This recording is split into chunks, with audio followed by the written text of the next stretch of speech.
don't claim to know where everything. My husband is really good with where books are. I'm not there yet.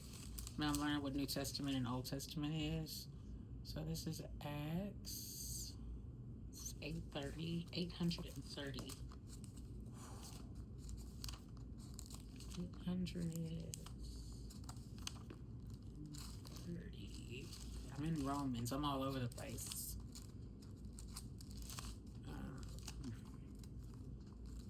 Okay, so it's after John. It's Apostle 5.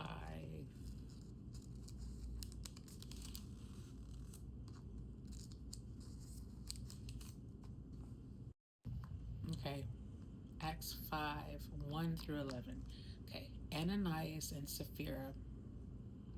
But there was a certain man named Ananias who, with his wife Sapphira, sold some property. Ooh, I think I remember this one. I remember watching it. They lied. They kept some of their property, or they buried it, or something. But let's continue reading. Sapphira, but there was a certain man named Ananias who, with his wife Sapphira, sold some property. He brought part of the money to the apostles, claiming it was the full amount. With his wife's consent, he kept the rest. Then Peter said, Ananias, why have you let Satan fill your heart? You lied to the Holy Spirit, and you kept some of the money for yourself. The property was yours to sell or not to sell, as you wished. And after selling it, the money was also yours to give away. How could you do a thing like this? You weren't lying to us, but to God. As soon as Ananias heard these words, he fell to the floor and died. Ooh. Everyone who heard about it was terrified. Then some young men got up, wrapped him in a sheet, and took him out and buried him. About 3 hours later, his wife came in, not knowing what had happened. Peter asked her, Was this the price you and your husband received for your land? Yes, she replied, that was the price. And Peter said, How could the two of you even think of conspiring to test the Spirit of the Lord like this? The young men who buried your husband are just outside the door, and they will carry you out too. Instantly, she fell to the floor and died. When the young man came in and saw that she was dead, they carried her out and buried her beside her husband. Great fear gripped the entire church and everyone who heard what had happened. So this story is good because prime example of lying is a sin. Lying is a sin. It's something that God asks us not to do. Do not lie.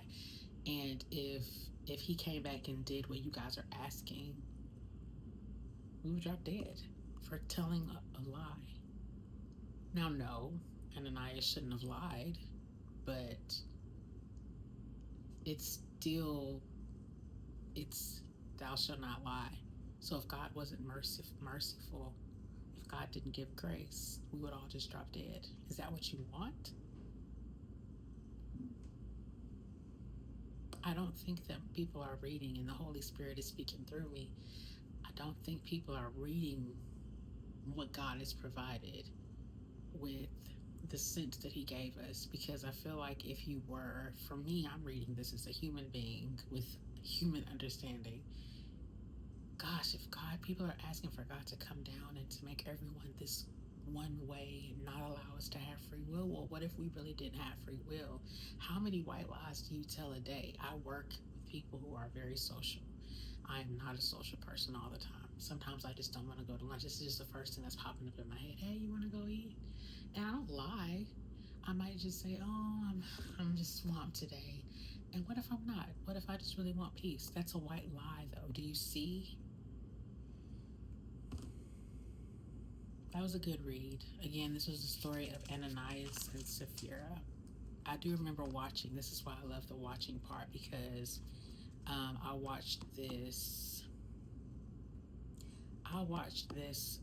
on the Bible, because The Chosen is not here yet. It's not at this point yet. This is after Jesus resurrected. Yeah.